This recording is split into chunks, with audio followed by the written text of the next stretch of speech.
A ver, Tere, Bueno, algo para que nos digas ahí también cómo lo ves. Algo que, de lo cual se acusa al legislativo es que en temas de esta naturaleza que resultan realmente estratégicos, importantes, les dicen de largo aliento, como que no se puedan acabar de poner de acuerdo los legisladores. Entonces juguemos al proceso de postergación. Junto con lo que nos vas a decir, ¿vislumbras un acuerdo entre ustedes? Lo que he escuchado yo ahorita tanto de Javier como de Claudia, y yo creo que Javier y Claudia lo saben muy bien, como que hay coincidencias. ¿Te metes en ese mismo análisis de las cosas o cómo las ves? bueno, para decirte lo primero que señalabas, a mí me parece que efectivamente la responsabilidad de los legisladores no es tanto sacar leyes rápidamente Sí. y acelerar el cocimiento de las mismas, sino verdaderamente deliberar, analizar con toda responsabilidad para sacar leyes que sean buenas, ¿no? que sirvan, que respondan.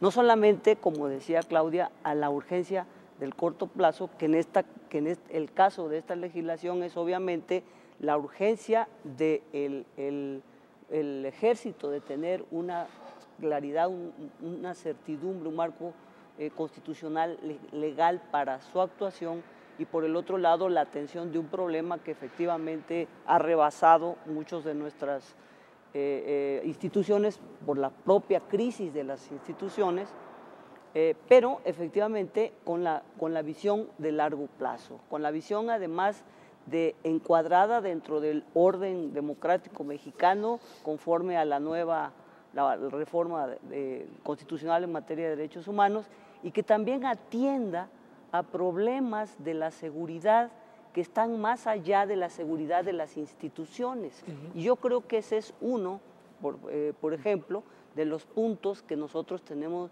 muy claramente deslindados tanto con el PRI como con el PAN, porque nosotros pensamos que no podemos quedarnos presos en una concepción de seguridad nacional que ponga por delante la seguridad de las instituciones y que no provea las seguridades de la población, la seguridad humana, la seguridad de los derechos, la seguridad del ambiente, la seguridad en general, ¿no? Y que tenga capacidad de predicción, de prevención, y no solamente sea cerrada en los términos de la estabilidad política, de la integridad territorial y de la eficacia gubernamental, que por ejemplo eso es algo que no toca esta legislación, ¿no? Entonces, nosotros, esa es la primera diferencia que tenemos, que nuestro concepto no es ni un concepto militarizado castrense como el que se está manejando, en donde un Consejo Nacional de Seguridad está integrado por 5 militares y 2 civiles, al revés de como está integrado en la legislación todavía vigente, o sea, una militarización, ¿no?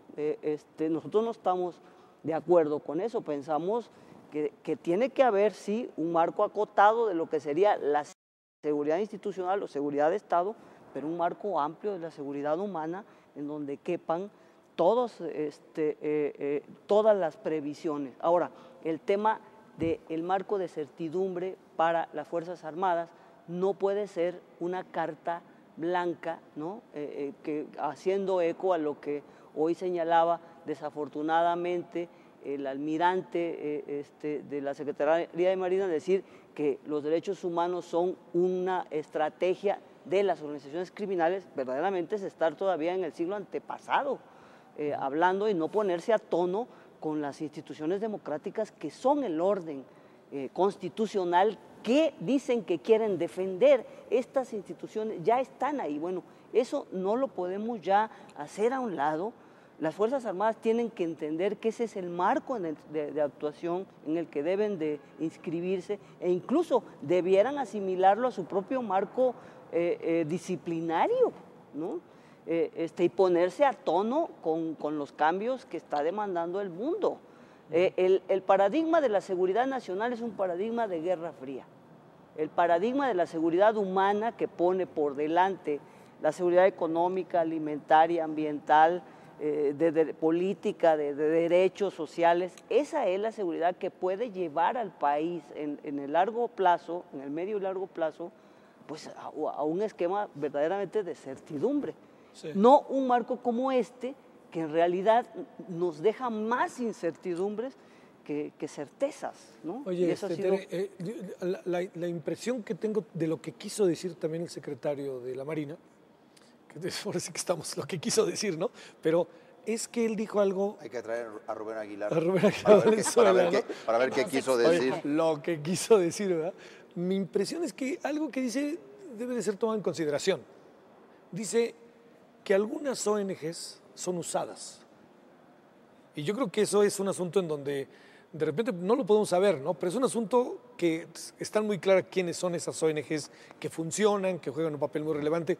Pero me da la impresión de que quiso poner de manera, no, me parece que efectivamente, yo no creo que de una manera muy efectiva ni muy pulcra, y la dejó muy a libre interpretación, que fue muy desafortunado, pero me da la impresión de que también hay eso, ¿no? De que hay ONGs, o de repente te aparece una ONG por ahí en algún lugar y resulta que ahora ellos no saben de dónde viene, ¿no? Pues yo creo que yo no me metería. Estoy tratando de leer el asunto, que yo no está bien, pero estoy tratando de leer. No podemos acusar a ninguna ONG de incurrir sí, es en ese tipo de cosas. Digo, podemos decir incluso que hay empresas que son usadas por el narcotráfico y no se está haciendo nada con respecto a eso. Estoy de acuerdo. O sea, a ver, perdón, Javier. Aunque lo hubiera excesos o simulaciones de algunas organizaciones de la sociedad civil en esta materia, en realidad este tipo de advertencias son preocupantes porque constituyen parte de un discurso que se está extendiendo en amplios sectores de la sociedad mexicana, en el que se presenta una falsa dicotomía: seguridad nacional, seguridad o derechos humanos. Y a mí me parece que este es un binomio inseparable con el que nuestro trabajo tiene que ser regido. La seguridad debe ser considerado como uno de los derechos humanos fundamentales de un Estado democrático de derecho. Sin embargo, yo quisiera hacer aquí un par de precisiones, porque tú al principio del programa decías esto puede ser de alguna manera orientador para la gente, porque yo estoy de acuerdo con lo que dice Tere Inchaustegui de esta evolución que ha tenido el concepto de seguridad nacional al término de seguridad humana, que ya pasó por seguridad ciudadana. O sea, seguridad humana es, diríamos, el ideal, el concepto más amplio, y que está referida precisamente a la seguridad de lo nacional o de la nación como un conjunto de valores, y no solo del Estado como un orden jurídico. Ese modelo ideal de seguridad nacional que el mundo hacia el cual está transitando el mundo, no es propiamente lo que a nosotros ahora vamos a poder ver. A lo mejor podemos hacer una introducción en el artículo 3, cuando definamos qué es la seguridad nacional, y en lugar de decir la seguridad e integralidad del Estado mexicano, vamos a decir de la nación mexicana. Pero no podremos avanzar mucho porque estamos restringidos a una revisión como Cámara Revisora, como colegisladora, sí, que es la minuta que el Senado envió. ¿Y qué es lo que busca la minuta del Senado a partir de la iniciativa del presidente? Haciéndose cargo de esta realidad que mencionaba Claudia Ruiz Massieu, que es la crisis de las instituciones de la seguridad pública y en el combate al crimen organizado. ¿Es el narcotráfico un problema o no de seguridad nacional? Desde 1982, desde que se construyó la primera agenda de riesgos y amenazas a la seguridad nacional, el presidente de la Madrid incorporó el tema del narcotráfico a la seguridad interior, sobre todo por su imbricación con la corrupción política, que fue el fenómeno de filtración de instituciones que terminó socavando las instituciones democráticas. Por eso es un riesgo a la seguridad nacional y por eso tenemos que atenderlo desde ahí. ¿Quiénes participan en atender la seguridad interior? Pues las fuerzas federales, entre otras la Fuerza Armada Permanente. ¿Qué tipo de facultades para el combate al crimen organizado como un fenómeno de seguridad interior les debemos de conceder a estas fuerzas federales, incluidas las Fuerzas Armadas? Ese es lo que estamos discutiendo. Y por supuesto que yo sí creo que hay que dar un procedimiento de cómo debe ser esa participación. Yo estoy convencido de que hay que hacer un mecanismo que diga bajo qué supuestos, en qué tiempo, en qué territorio, bajo qué reglas, etc. todo lo que hagamos para acotar esa facultad que hoy tiene el presidente, sacar al ejército a las calles a combatir el narcotráfico, va a ser, digo yo, una ganancia para el sistema de los derechos humanos. Si lo hacemos bien, si no le damos facultades extraordinarias al ejército o facultades que solo corresponden al Ministerio Público o a las entidades locales, porque entonces vamos a crear una figura sui generis, metaconstitucional, vulnerable, que no es lo que queremos hacer. Y yo creo que esas son las dos grandes precisiones que tenemos que hacer. Por supuesto, no se trata solo del 89 de la Constitución. Sí. No podemos leer solo este artículo.